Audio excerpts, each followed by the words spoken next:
Hello, everybody, and Happy New Year. Welcome to 2025. I'm your host of the Search and Rescue podcast, Scott Robb, and last week we officially launched a weekly meetup called the Search and Rescue Men's Group. It meets at 1730 over at Oro Valley Church of the Nazarene, which is at 500 West Calle Concordia. Our building number is B14, and due to our attendance, we've already started discussing some contingency plans to find an even bigger room, which is great. I'm down with maxing out every space we find because I truly believe in in-person connection, brotherhood through in-person face-to-face meeting is just something I feel really strongly about and something that can't easily be replicated or replaced. You know, take, for example, the state of mental health today. I mean, never before has it been more acknowledged, more well-funded, more universally supported by family and workplaces. And never before have we had the amount of trained mental health professionals. I mean, we even have AI support in mental health and psychology and advice. And if you haven't tried it, it's pretty impressive. If you go to Chat GPT or Claude or whatever you use for your AI needs, you can start by super prompting it to assume the identity of the world's best psychologist in whatever thing you might be struggling with. Say, I need you to assume the identity of the world's best psychologist in obsessive compulsive disorder.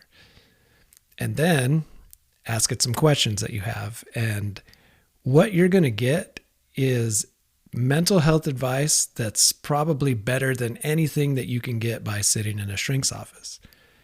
And it makes sense when you think about it, because what it is it's using in aggregate the collective experience of all of these psychologists, all of the treatments that are out there and open and available, and it's giving it back to you.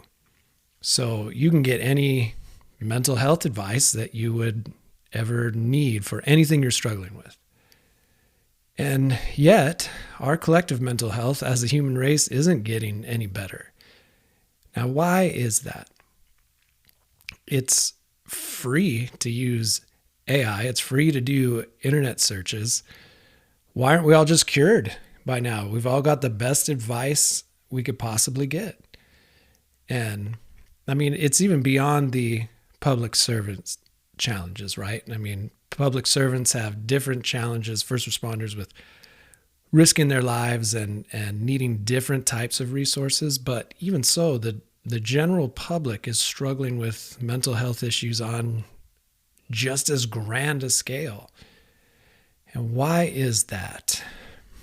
Now, I'm not a trained and certified mental health professional, but I do feel I have experience in just about everything that's been offered out there. I've tried it all. And the best thing that I feel that I can offer out of my experience is that we really do need each other. And we also need a sense of purpose. And so I think that meeting in a group of real imperfect humans trying to help each other out is just as effective, if not more, than some of the best AI or psychological advice that you can get.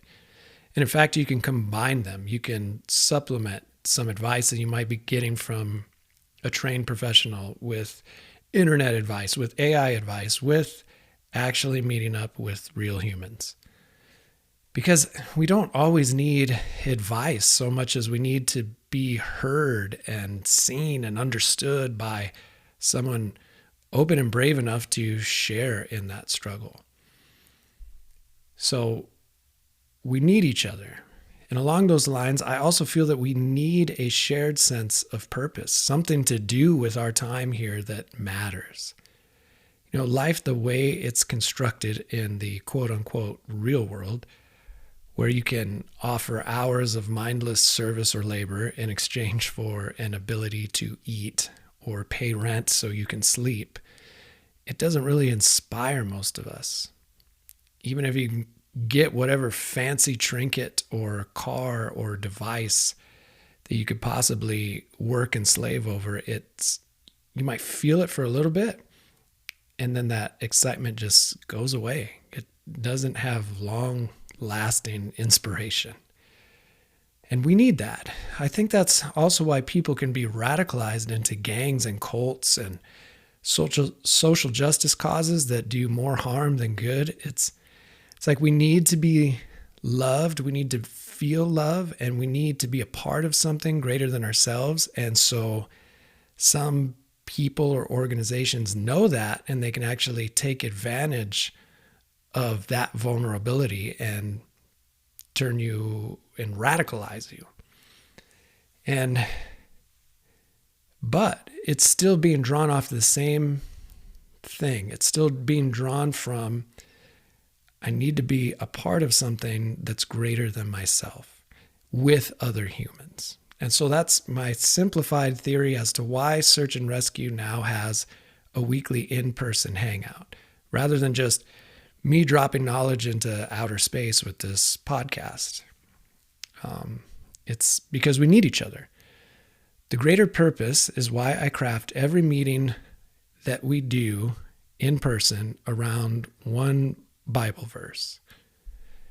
Now, before you freak out, what? Why you got to bring God into this? It's because we need a greater purpose. I don't tell you how it is in these hangouts. I don't declare what these Bible verses mean and use it as mind control to go out and do my bidding. That's what other people do to manipulate you, to get you to drink some special Kool-Aid and go wait for the spaceship. That's the radicalization part that I referred to.